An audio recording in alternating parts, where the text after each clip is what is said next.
Um, Karibu tena katika channel yangu katika kujifunza Adobe Photoshop. Ni vitu vingi sana. Leo nitakwenda kumuonyesha jinsi ya kuzungusha maneno katika shape yako ya duara au katika logo yako. Labda unataka kucycle majina kwenye duara lako. Unaweza ukatumia hii text, ukajaribu kutype, kuandika maneno yako kwa namna moja ama nyingine, ukajaribu kuwrite maneno kama hivi.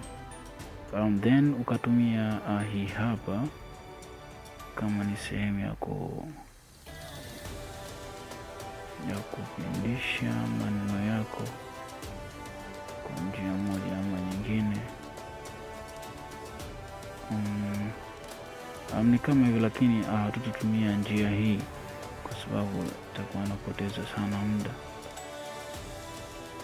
So kipunguza baadhi ya maneno hapa.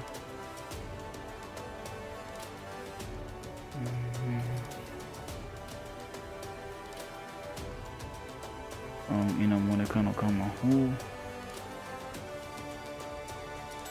lakini hatutatumia staili hii. Sisi tenda kutumia staili nyingine kabisa bila kupoteza muda. Itasema kwamba tutaidelete. So kitu ambacho tutaenda kufanya ni kuweka mistari yako center. Tunaigawa hii shape yetu wapi, kati ni wapi, na tutaenda kuchukua mistari yetu, tutaweza kuigawa. Tutachukua mstari wa portrait, tutaweza kuweka hapa. Kitu kingine nitaenda kusema kwamba hakikisha kwamba katika view, katika ruler pamoja na snap umeweza kuweka tiki. Tukitoka hapo pia tutaenda kuchagua shape ya hii hapa. Tutaenda kuchagua shape hii, then tunarudi katika sehemu hii. Tunaweza kuseti kama imeweka shape, tafadhali ondosha, weka hii path. Kuweka path, au unakuja hapa, unaweza kusema kwamba unaweka kati na kati pale ambapo kwa tumesema kwamba ni pointer ile. Ukishakuweka kati na kati, mwambie shift, mwambie shift plus alt left click, alafu drag, chora hiyo sehemu yako. Ukishakuchora kwamba ndo hapa, utaweza kuachia. Then ukitoka hapo unaenda kuselect sehemu ya text ambayo hii hapa. Unachagua hii sehemu ya kwanza. Ukishakuchagua unakuja kuweka hapa, una click.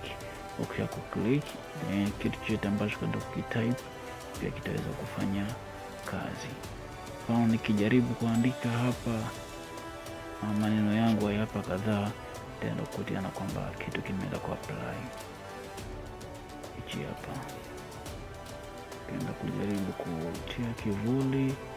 Mtaingia katika characters iko wapi? Tazifungua characters hapa. Nitaenda kuseti size. Kutoka size hiyo hapo nitaenda kuongeza size kulingana na ukubwa wa maneno yangu, na hapo itakuwa tayari nimeshaweza kutengeneza maneno yangu katika duara. Asanteni sana.